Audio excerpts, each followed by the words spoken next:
અદ્યતન સુવિધાઓથી સજ્જ રંગૂન જનરલ હોસ્પિટલ. ઉપરોક્ત હોસ્પિટલમાં ઉપલબ્ધ સુવિધાઓ: બાળકો માટેનો ખાસ ઓપીડી વિભાગ, કાંગારૂ મધરકેર વિભાગ, સ્પેશિયલ રૂમની સુવિધા, પીઆઈસીયુ, નવજાત શિશુ સઘન સારવાર કેન્દ્ર, એનઆઈસીયુ, નાસ આપવાની સુવિધા, નેબ્યુલાઇઝેશન, ઓક્સિજનના બોટલ તથા કોન્સન્ટ્રેટરની સુવિધા, નોર્મલ તથા સિઝેરિયન પ્રસૂતિ, પીડા રહિત પ્રસૂતિ, ગર્ભાશયનું ઓપરેશન, ટાંકાવાળું તેમજ ટાંકા વગરનું, સોનોગ્રાફી, વંધ્યત્વ નિવારણ, દરેક પ્રકારની તબીબી સેવાઓ નિષ્ણાત તબીબો દ્વારા પ્રદાન કરવામાં આવે છે.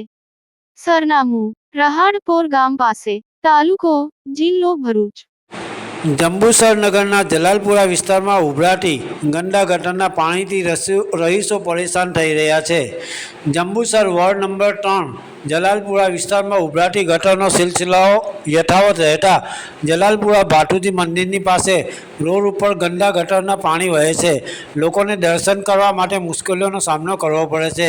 હાલ ત્યાં બાજુમાં સરકારી ઉર્દુ કન્યા શાળા આવેલી છે. આ રસ્તા ઉપરથી નાના બાળકો સ્કૂલમાં જાય છે. તેઓને પણ તકલીફ પડી રહી છે.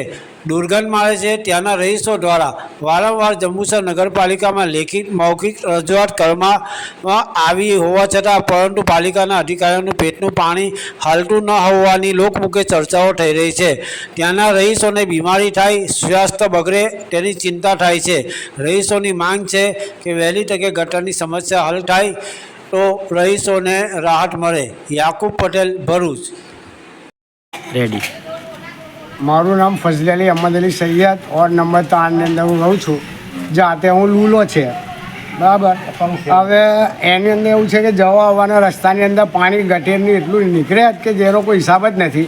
ને પાણીનું જે બોરિંગ ચાલુ થાય તે 6-7 કલાક સુધી બોરિંગ ચાલુ રાખે ને અમે કહેવા જઈએ તો અમે બીજી વાત થઈ જાય. એટલે જંતુ હોતે આની અંદર જંતુ હું પડી ગયેલા છે ને નગરપાલિકા આડા કાન કરીને ઊભેલી છે. વારંવાર રજૂઆત કરતા બી આ લોકો કોઈ આવતું નથી.